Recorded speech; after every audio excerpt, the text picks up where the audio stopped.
Well, again, everyone, this is Randy, your sewing machine man, and what we have today is a Sears Kenmore model 158.10300, 158.10300.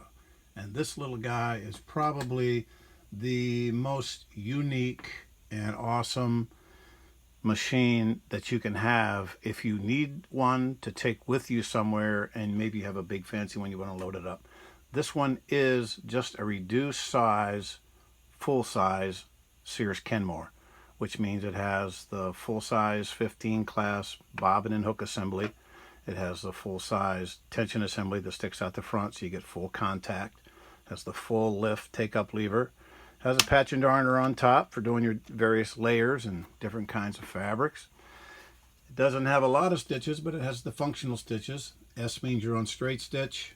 Add width, you go to zigzag, and it also has a functional 3-step zigzag stretch stitch and a built-in 4-step buttonholer, which is my favorite way of making buttonholes. It makes them perfect every single time.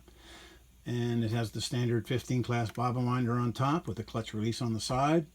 It has a spool pin that pops up and down so you can put this awesome carrying case on it. Everything fits inside the carrying case, and it's very compact. Nothing you'd want to put into an overhead, maybe, I don't know, underneath the seat on a plane. I'd never check it in luggage. It would either disappear or it would get just completely beat to death, because this is a sewing machine. Unless it's wrapped with foam in its original packaging, it's going to get banged up. And what's cool about this is this little front piece flips up, and then you roll this little guy out of here like so. This is all your accessories. And here is your access to your full size hook assembly, bobbin case, retainer ring, just like in my other videos, how to reassemble the front load zigzag. This is a very popular setup, very tried and true. I'm a big fan of it. The only one I like better is the drop-in 401 500A and that series of Slantomatics. Both of those are just absolutely bulletproof and very successful. Now this one, before I give it to my wife, this is her personal machine. It's not for sale, no amount of money. You know how that story goes, because these are really hard to find. And I think I had 3 or 4 of these over the years, and I let them get away. My daughters learned to sew on them, and then people made me an offer I couldn't refuse. But my wife said she wanted one for travel, so I got her this one. I paid a real big price for it, but she sent me to get it, so I got it, and it's a nice one. So before she goes over to Dallas this week to finish up my lovely granddaughter's first communion dress that's being made out of my daughter's wedding dress, so it's all out of white satin and just gorgeous stuff and lace, and she's going to do a final fitting on her before her first communion, and she wants to make sure that she has this machine in case she has to do any last minute alterations. It's been a process, but now we're getting down to the perfect fit. You know how that is. So I took this apart down here. I took the hook out. I polished it on a jeweler's wheel to make sure there wasn't even a flaw or any kind of a scratch. I took the retainer ring off, cleaned it, because before it had been sewing black thread.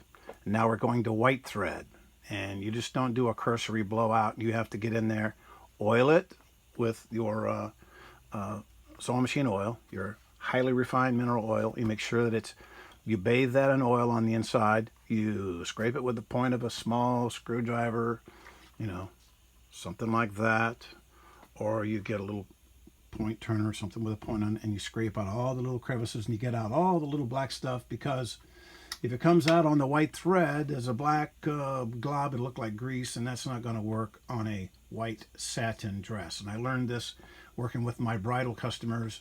When I go into an upholstery shop, they're not that persnickety about a little something here and there on a piece of vinyl. The leather people certainly are if they're sewing on a precious skin, white leather, or maybe a dyed real nice snakeskin or something like that. They want theirs clean, and they mean really clean. If you're sewing on a bridal gown that's white satin, clean doesn't get it. Super clean gets it. So you wipe it, you clean it, you wipe it, you clean it. Then you make sure that, you know, you start out, let's see if I can find out where I got on there. Just, you know, first time around, and then the second time around after I drop it and pick it back up. You know, the second time around, you wipe it, and it gets a little bit lighter. And then the next time you get it, and there's absolutely nothing. It comes out absolutely clean. All you have is oil and a clean rag, and then you know it's ready to go. So this little guy is gonna do some real wonderful sewing And we get this in here. I'm just going to do some wonderful sewing in the next couple days. When I service it like a regular full-size Sears Kenmore. You have your main bearings in the top, main bearings in the bottom.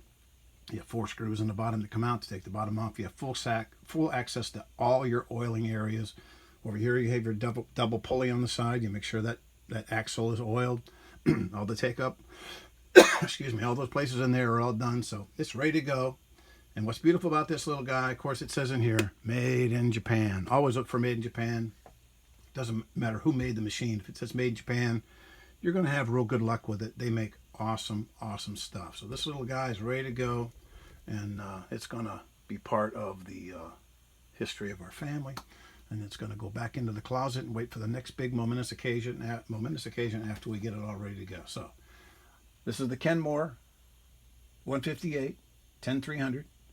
And this one here, I say all integral parts are metal on this machine.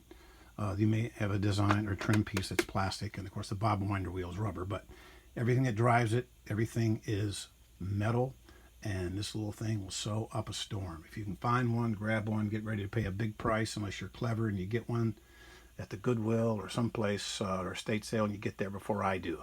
Because if I see one, I'll pay top dollar for them. They're nice machines. They're worth every penny because they're not making them anymore. Kenmore 158 10300. If you find one, grab it. Thanks.